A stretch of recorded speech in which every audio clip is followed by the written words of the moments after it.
Hello and welcome to Into the Woods with Holly Worton. This podcast is all about our journey into the woods of ourselves, getting to know who we are, and where we're going in life so that we can create the life that we want to live. It's about deepening your connection with yourself, taking inspired action, and really trusting yourself and your intuition. It's also about mindset. Our beliefs are such an important part of this journey. And there are so many ways for us to change our mindset so that we can more easily live a life of expansive joy. This podcast is also about going literally into the woods and spending time in nature, and how that can help us on our own personal journey of self-knowledge. Thank you so much for joining us today. Now let's get into this week's episode. Hello, adventurers, and welcome to the Into the Woods podcast, episode 445. This is your host, Holly Worton, and I'm back with another solo episode. Today, I'm talking about how to change the way you see yourself and why that's important in adventure. So what I'm talking about is what to do when your perception of yourself doesn't match your current reality, and how that can affect, adversely, your adventures and your life. So sometimes we grow and we evolve, and yet we remain stuck in our old identity. We still see ourselves as we were years ago. We don't realize that we need to upgrade our perception of ourselves into our current reality and shift into a new identity that matches who we actually are today. Now, I've had a couple of episodes in the past where I've talked about shifting into new identities. 332, Joanna Hennon and I talked about how to step into a new identity even when you're not sure what it looks like. And then way back in episode 251, when I was still podcasting about business, I talked about how to step into a new business identity. And this is something that I've been aware of for many, many years. Like, I often have pivoted and shifted into new identities, new focuses for my business. And I've always kind of looked at my identity from business perspective or from kind of like what I'm doing professionally. But I've become aware in recent weeks, and this is something I've been kind of thinking about for, a month or so. I've become aware that the way other people see me in terms of my adventures and activities does not match up with how I see myself. So I doubt I'm the only one experiencing this. And when I do my solo episodes, I often get emails from people saying, "Thank you so much for talking about this. I've just realized I have this too," or "It's something I struggle with." So here I am again talking about my insecurities and my mindset issues that I'm looking to upgrade, because I hope that it will be interesting and useful to you and help you upgrade your own identity. So why is this coming up for me? I've had certain conversations with friends lately where I've realized that they don't see me the way I see myself. I had an invitation by some friends to walk the coast to coast this year, and we're planning to do that. And I've realized that they wouldn't have asked me to do that if they didn't think I was capable of it. However, even though I've said yes, and even though it's in my calendar, and even though I'm planning to do it, I'm feeling really insecure about it. And I'm not sure if I can keep up with them, or if I'm good enough, or I don't know. But they wouldn't have asked me if they didn't think that I was a good fit for the group. I'm realizing that this stuff is in my head. And then there have been conversations with certain people here on the podcast. Like, I remember talking to Sean Anderson when we were talking about the Camino Primitivo, and I was thinking in my head, like, I don't think I'm in good enough shape to hike this trail. It's one of the hardest caminos. I'm very drawn to it, but I don't think I can do it. I don't know if I can do it. And obviously he doesn't know me very well. We just met on that call, but based on conversations that we had even before we hit record, talking about my ultras last year and stuff that I've done, he was totally confident that I could do it. So it's really interesting to see these other people who have more confidence in me than I have in myself. So that's been really interesting. And I've realized that I don't see myself the way others see me. I still see the awkward kid who is terrible at PE and dreaded it and couldn't run a mile at school and got picked last for teams. Like, I have so many bad memories of PE, and I hated it. It was the worst class. I hated that we had to take it. I hated so many of those sports that we had to do, like volleyball. Like, seriously, if I've not played volleyball since high school because I hate it so much. Anyway, I have a lot of bad memories. And a lot of them are around the fact that I was super awkward with sports. And I just grew up thinking that I wasn't sporty and I wasn't athletic. And there's a part of me that still believes that. And that's ridiculous considering the kinds of things that I've been doing the last few years. I've also noticed that I assume that people in authority positions, like teachers and trainers, see me as like the worst student, the worst runner, the worst kickboxer. And they don't. Like, they don't treat me like they do, but I still kind of approach them as if like I'm the worst student and I really suck, but here I am trying anyway. And that's clearly not who I am anymore. I mean, I've been doing kickboxing for years. I just got back to classes this week. It's been absolutely fantastic. And this week as I'm recording this, and I'm a brown black belt. Like, I'm hoping to do my black belt grading in the summer. Like, I wouldn't have gotten here if I were the worst. I wouldn't have gotten here if I were terrible. Like, they don't just give away belts in my school. You really have to work for them. So it's ridiculous of me to think this. I'm not the worst. Probably never been the worst. There probably were people who weren't as good as I was, but I was pretty bad. But that's clearly not who I am anymore. Like, I have achievements. Like, I have achieved things in sports and adventures, and I still have this part of me that sees me as this, terrible, awkward kid. So anyway, that's where I am. So what about you? Like, is this triggering anything for you? Were you an athletic kid? Did you have insecurities as a kid that are still maybe affecting you today? How do you see yourself? Like, do you see yourself as this sporty, athletic, adventurous person? Or do you have insecurities as well? So how to realize if your identity and how you see yourself doesn't match your current reality. Here are some signs and symptoms. So maybe you see yourself differently from how others see you. So like with the examples that I gave you earlier, have you noticed other people saying things about you or treating you in ways that aren't aligned with how you see yourself? Like maybe other people see you as better than how you see yourself. Another sign is that you've changed, but you're still clinging to old insecurities from the past. So, like I said, I haven't played volleyball since high school because I hate it. I do other sports, but yet I'm still clinging to my old insecurities from when I was terrible at volleyball in high school. So maybe you've changed, but you're still clinging to those old insecurities. And maybe you still see yourself as that limited person from the past, that person that wasn't good at certain sports, or the person who was too afraid to have adventures, or too afraid to step out of your comfort zone. And maybe you're not that person anymore. I mean, you probably aren't since you're listening to this podcast. So why does this happen? So one thing is imposter syndrome. And this is something that I've been aware of for years, and it shocks me when people haven't heard of it, but there are still people who haven't heard of imposter syndrome. So maybe you've got it. Maybe you are afraid that people are going to find out that you're not as good as you've said you are. And you're secretly terrible at what it is that you do. And this can happen in work. This can happen in our adventures. This can happen in events that we sign up for. This can happen in all areas of your life. And I actually did an episode on imposter syndrome, and I will link to that in the show notes.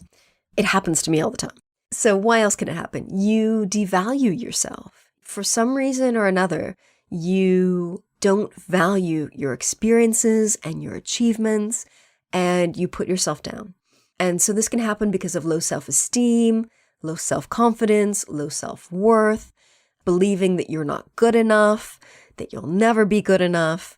Maybe you compare yourself unfairly to others and looking at other people and, not knowing what their background is, but saying, oh, well, I'm not as good as so-and-so, so therefore I'm just terrible, without acknowledging what you do have. You might make assumptions about what other people think about you. So like I was saying, I often assume that trainers and teachers assume that I'm the worst when I'm not. And I know they don't because they don't treat me like that. But somehow I still try to put these thoughts in their head. I don't know. Maybe you make assumptions about what other people think about you, and you think that they see you as how people saw you in the past. But it's interesting because I have so many people in my life that didn't know me back in high school. They didn't know me in college. They didn't know me when I was younger and not athletic. They only know me now. And so they see me as this person who runs and hikes and does all these things. But I assume they're seeing me as I was when I was in school. But they don't, because they didn't even know me back then, But I'm still making those assumptions. So other reasons why this could happen is that you're at a new level, but you still have old beliefs. So your mindset is stuck in your old identity. So why might you want to change your identity and upgrade it to the current you?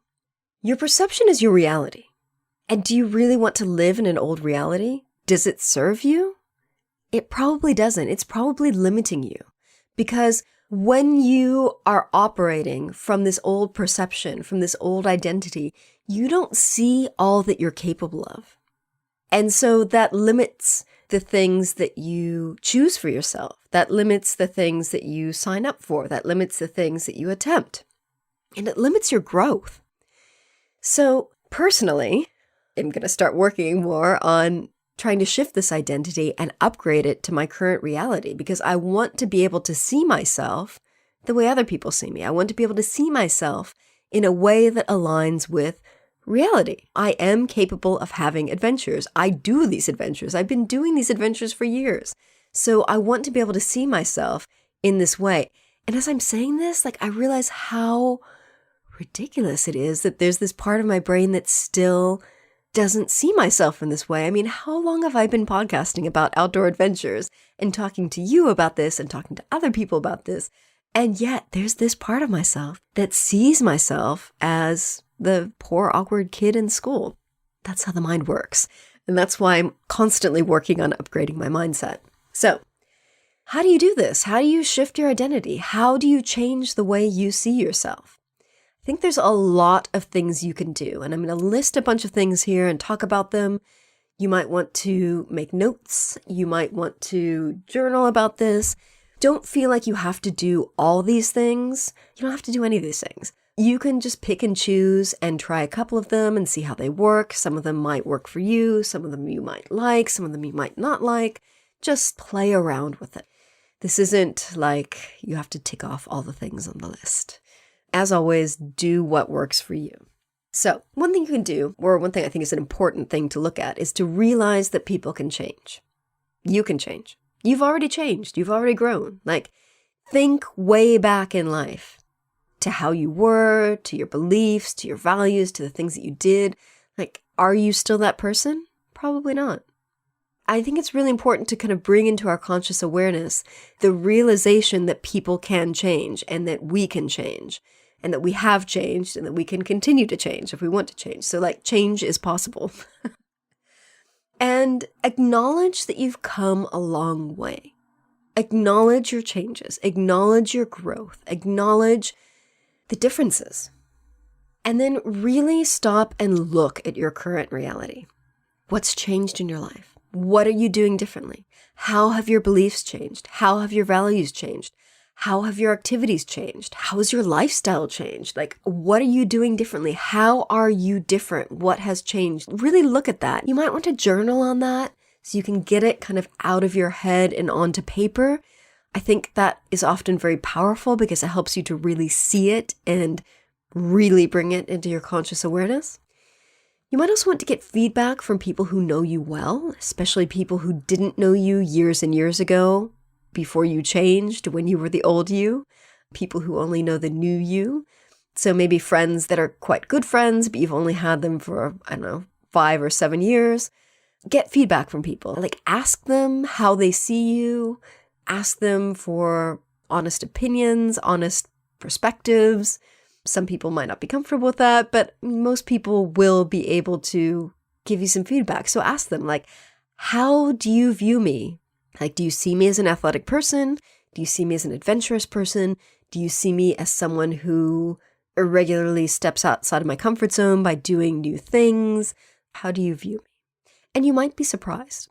So you might want to do this verbally. You might want to send out an email or a message so that you can do it in writing. Whatever works for you.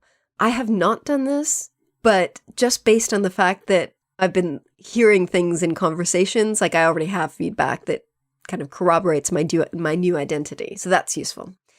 And then pay attention to how you think about yourself. This is really important. And again, this might be useful to journal about it. Don't put yourself down, even in your mind. So anytime you catch yourself thinking, oh, I suck at this, or I'm really bad at running, or I'm a crappy runner, or I'm a slow runner, or I'm a bad cyclist, or whatever. Whenever you catch yourself having these thoughts, stop. So when I start having intrusive thoughts or intrusive daydreams or just negative stuff in my mind, I have this thing that I do in my head where I just go, delete, delete, delete. Like I think those words, delete, delete, delete, and that kind of stops that train of thought. And then I consciously move my thoughts to something else. So if you start running and you're running and feeling like you're really slow and it's hard and you think, oh, I really suck at this. The next thought could be delete, delete, delete. At least I'm out here on the trails. At least I'm putting in the miles. At least I'm trying. At least I'm training. Training is how I get better. I'm going to get better. So find some way to kind of stop those negative thoughts and then shift them to positive. And then from there, you can also think about like what you have already achieved. Like maybe you did a run or a hike or something last week that was longer than usual or whatever. Like bring to your conscious awareness the things that you have achieved and the things that you have done, even the small things. You can also do mindset work. So I've talked a lot about Psych K over the years to shift limiting beliefs and fears and blocks. There are loads of techniques like EFT, all kinds of things that work really, really well to shift your subconscious mindset. So you can do mindset work to shift those fears, blocks, and limiting beliefs. And I think that's super, super valuable. You can also change your story. And this is another thing that you can do with journaling. So you can write down your current story. So whatever that is, I was terrible at sports in school and I've never been athletic and I'm just not good at sports. And, I was just not born with a sporty brain, body, whatever. Write whatever your story is. And then shift it, change it, start telling yourself a new story, write a new story. I'm not that person anymore. I am someone who goes on long distance hikes and I do long distance running and I really like having adventures and I love camping and outdoor stuff. So tell yourself a new story. Try journaling to shift this story and literally write yourself a new story. Another thing you can do is to heal the past. So identify traumatic situations and work on them. So Psych K, for example, has a stress trauma release where it's a very specific process where you release trauma from the past. And it's very simple, very easy. Don't remember what level it was that I learned that at, but I think any Psych K facilitator can do this with you. And again, there are other techniques that work really well for trauma. The rewind technique, and I will put that in the show notes, is something that I've been experimenting with lately for the last, I discovered it late last year. It's really easy and really good for shifting trauma. Identify traumatic situations. Like for me, I remember this one situation where it was high school PE. I think it was maybe my second or sophomore, junior year. I remember we were all sitting on the ground for volleyball. People were picking teams. One of my best friends was one of the team leaders. And they were both picking teams. And I could see that they were both picking teams based on who was, the most athletic. And as people's teams picked, people would stand up and stand with that team. And I'm still sitting on the ground and there's fewer and fewer people next to me. And then I'm last. And then my friend picked me. So that's something that really, it's very clear in my mind still. And as I was putting the notes together for this episode, I identified that and I realized that's something that I need to work on. So I'm definitely going to work on that because that's something that's affecting me. Like I still have emotions attached to that memory. And that was, years ago, like 30 some years ago.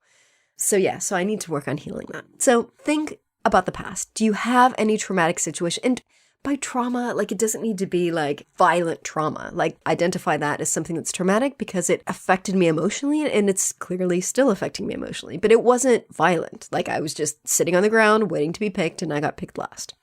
So maybe you might need to amplify or broaden your definition of trauma. So it could just be something that emotionally affected you and it's still affecting you years later.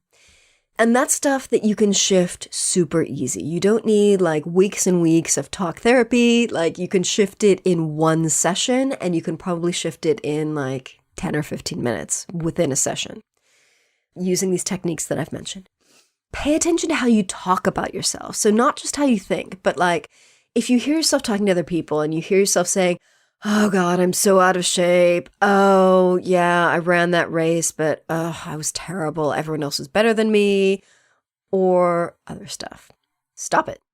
So whenever you hear yourself saying stuff like that about yourself, stop and then notice it, stop, and then see if you can turn it around, even in that conversation, and say, but this good thing happened, or I still did this good thing, or something. So don't put yourself down verbally to others or to yourself. So sometimes we say negative things about ourselves, like we talk to ourselves out loud when we're alone. Don't do that either. Don't be negative when you have like verbal self-talk. And when you catch yourself, just stop. You might do that delete to like stop and shift and then say something nice about yourself. So I think those are a lot of ways that you can start to change the way you see yourself. The thing is, we're changing and growing all the time. And once you've shifted your identity to your current reality is going to be changing. So how do you keep your identity updated in the future? I think there's a few things you can do. So for one, you can celebrate small victories. Celebrate all victories, no matter how big or how small. Celebrate all your training, celebrate all your hikes, your walks, your cycles, like everything, no matter how big and how small. Like if you intended to go out and go on an 2-hour walk today, but you only did an hour walk and you feel bad about yourself because you didn't do what you set out to do, that's fine, because you still did an hour walk. You could have been sitting on your ass at home doing nothing, and that's okay too, because rest is fine. Celebrate your rest. Rest is part of training. Like celebrate all the good stuff that you do and give yourself permission to celebrate things like rest, because rest is important. We can't train, we can't have adventures, we can't do great things if we don't also rest so that we can recover from the big things that we're doing and the small things that we're doing. So celebrate yourself. That's really good for just boosting your self-esteem in general. And it's also good for acknowledging the things that you're doing, the things that you're doing to grow, the things that you're doing to recover, the things that you're doing to challenge yourself, the things that you're doing to recover from those challenges. Celebrate. Another thing is gratitude work. And this is something that I often forget, and I find it super, super useful. So just be grateful for all that you've achieved. And this is something you can journal on, or it's something you can think about, but I find it really useful to journal on. So just write down all of your achievements, whether it's inner achievements, outer achievements, physical achievements, mental achievements, whatever. Write them down. Maybe make a note at the end of each day for all the stuff that you've achieved. And that could be stuff that you've achieved in work. It could be tasks that you've completed. It could be adventures that you've had. It could be things that you've done differently. It could be things that you've learned, ways that you've grown. Just make a little list of things that you're grateful for, achievements that you're grateful for. That's also really good for acknowledging where you are, but also boosting your self-esteem. Next, working on visualization can be good. So visualizing yourself achieving goals that you have in the future. That can really help you to achieve those goals. And it can also help you to realize that your identity is fluid and flexible and can be shifted. Another thing you can do is to work on self-love. And that's a very complex topic. That's for another episode. I do have a little ebook on how to increase your self-love, and I'll link to that in the show notes. Making note as I say that. Yeah, so self-love. And again, whole different topic. I'm pretty sure I have a podcast episode on that as well, and I'll link to that in the show notes. And finally, and this is something that I often forget because I'm very particular about the people that I hang out with. I'm very particular about the people that I'm friends with, very particular about the people I spend time with. So I have a great support network. I have great friends. However, I didn't always, and some people still don't, and some people might need to make some changes in their lives. So if you are surrounded by people who are supportive of what you do, supportive of your goals, people who lift you up, that's fantastic. If you aren't, you might need to upgrade your friends. You might need to let go of friendships or people in your life that are not supporting you, that are not helping you, that are trying to limit you, trying to push you down, people who don't believe in you. You might need to distance yourself from those people or let go of them. Or if you can't, then you might want to limit the kinds of things that you tell them. So if you can't avoid these people who are unsupportive of you, just don't talk to them about your dreams. Don't talk to them about your goals. Don't talk to them about all the exciting adventures you're having. Just try to keep the conversation limited to stuff that won't affect you emotionally. And again, if you can let go of them entirely and upgrade your friends and contacts, that's even better. So I think those are all ways that you can kind of keep updating your identity in the future. And I think perhaps one of the most important things is to realize and remember that our identity is flexible. It's fluid. It can change. It should change so that it can be updated with who we are and who we're growing into and what we're becoming. Because if we don't keep our identity upgraded, then, as I said in the beginning, like it can be really limiting. We can keep ourselves stuck. So that's all for now. I'm really enjoying these solo episodes. I'm so glad I'm getting back into doing them. I find them super useful for myself, and I hope that you find them useful as well. Please drop me a line and let me know what you thought of this week's episode. You can email me at holly@hollyworton.com or find me online and get in touch there. If you enjoyed this episode, you might want to check out these related episodes. There's a lot of them. 411 is a solo show. I talk about who do you need to be for the adventures you want to have. And that's all about upgrading your own mindset to achieve and to experience new things. 397, another solo show about when you get imposter syndrome with your outdoor adventures, and I've had really good feedback on this one. 369, I talk about getting out of your comfort zone with outdoor adventures. 368, I talk with Yvette Webster about how to take your hiking to the next level. And that's really good even if you're not a hiker because it teaches you kind of how to stretch yourself into new levels of whatever sport it is that you do. 332, I talk with Joanna Hennon about how to step into a new identity even when you're not sure what it looks like. 314, I talk about how to practice self-love, actual steps you can take today. 251, I talk about how to step into a new business identity. Now, I know that's not going to be relevant to everyone who's listening to this, but if you're a business owner and an outdoor adventurer, you might find it interesting. So, thank you so much for listening. If you enjoyed this episode, please leave a quick review on Apple Podcasts or wherever you listen to podcasts. And remember to visit hollyworton.com/445 for the show notes on this episode.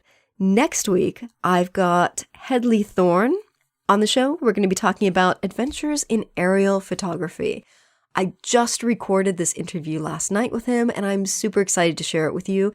Hedley is a photographer that I absolutely love. He takes gorgeous aerial photos of the Ridgeway and surrounding areas. And I think we're going to do some photos for my website this year. God, I keep forgetting it's 2022 now. So I'm really excited about that. Hope you find the episode interesting and useful. And that's all for now. Happy trails to you. Thanks so much for listening to Into the Woods with Holly Worton. You can find more information about today's episode, including links for topics that were discussed, at hollyworton.com. That's HOLLYWORTON.com. If you'd like to connect with other listeners and get support on your journey, I would love for you to join my private community on Patreon. That's patreon.com/Holly Worton. That's patreon.com/Holly Worton. Thank you so much for listening, and I look forward to seeing you next week.